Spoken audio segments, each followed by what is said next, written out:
Hi, Tom Swasey, Real Estate One Max Brook. So here we are again for another monthly update talking about the housing situation.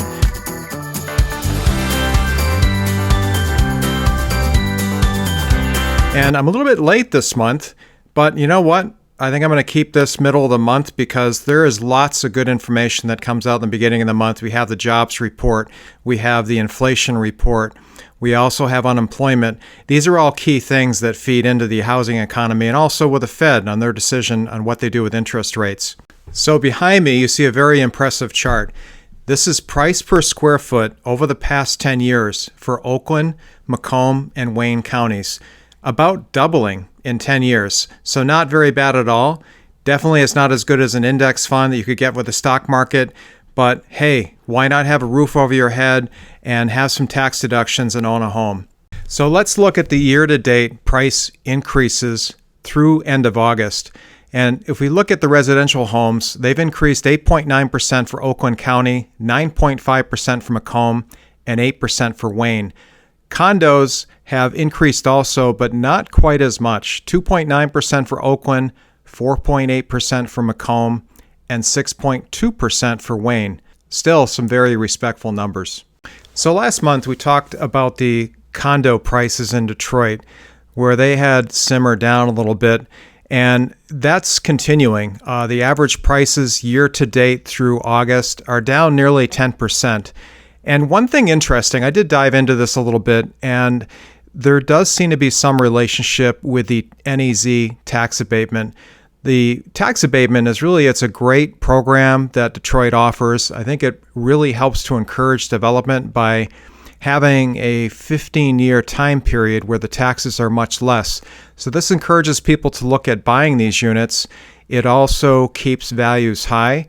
But after the 15 years is up, the values will come down. And there are a number of luxury condo units where they're at that 15-year term where they are coming down in value. So if you look at the scatter diagram behind me, this is interesting to look at, and I have studied this in detail, but all the high flyers on here where you're looking at $900 a square foot or $700 a square foot, numbers that are greater than 500, they are all under the NEZ tax abatement. So when the NEZ tax abatement is lifted, then you're seeing condo values going down into the range of $250 to $350, maybe $400 a square foot. So it's just something to keep in mind if you are interested in investing in Detroit. Something I have looked at quite a bit in the last few months in doing some work downtown. Just one thing to note though too, downtown has so much to offer, so it's not always a dollars and cents decision, it's a lifestyle decision.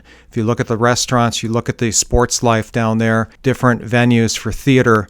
So these are all things that Detroit really has popped alive, and it's a lot of benefits for living down there. So let's talk a little bit about the overall economy and how it ties in with the housing market. So real estate in Southeast Michigan still continues to remain strong. It's a seller's market.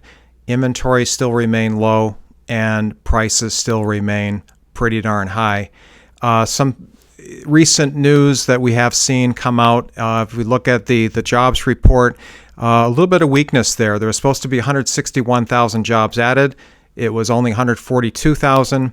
We did see a little bit of improvement in unemployment. It was at 4.3 and it reduced to 4.2 from July to August. And it's the CPI, which is the Consumer Price Index, lowered from 2.9% in July, and it came out to be 2.5% in August. So these are favorable things. The Fed is expected to lower their interest rate by 25 basis points. About 80% of the analysts are predicting the 25 basis points. Could it be higher? Yeah, sure could, but I don't expect them to be that aggressive.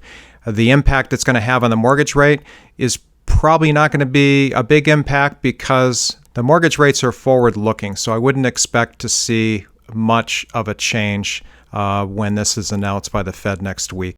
So a couple months ago, we talked about the potential for prices to be softening a little bit in the real estate market. This was because the labor market was not looking as good back then. We had some other indicators too pointing maybe towards a little bit of a peak in pricing, but that has not held true. So we are continuing to see price increases. I think that also with the interest rates going down, that's going to help to continue to keep prices going up, unfortunately. I think 5% interest rate, when we get to that mortgage rate, I think that that's going to be kind of a pinnacle number. We're going to have some homeowners that may decide to sell their home at that point. If they're sitting at 3% and looking at moving into another home at 5%, I think it's a little bit easier to stomach that versus going from 3 to 6 or 7. The other thing, too, from a buyer perspective, we should see more buyers coming on the market also with having a 5% interest rate. So we're going to watch this closely next year as the rates go down and look at the effect on the housing. So to kind of summarize things, real estate is going to continue to remain strong for the foreseeable future. It looks like it will remain to be a seller's market. And, real estate is on everyone's mind. And if you're interested in learning more about your local market, then feel free to reach out to me and I can do an analysis or I can provide a market report so that you can learn what's going on in your local market or neighborhood. As always, tune in every month to get an update on what's happening in real estate and other information. So thanks for watching and we'll see you next month.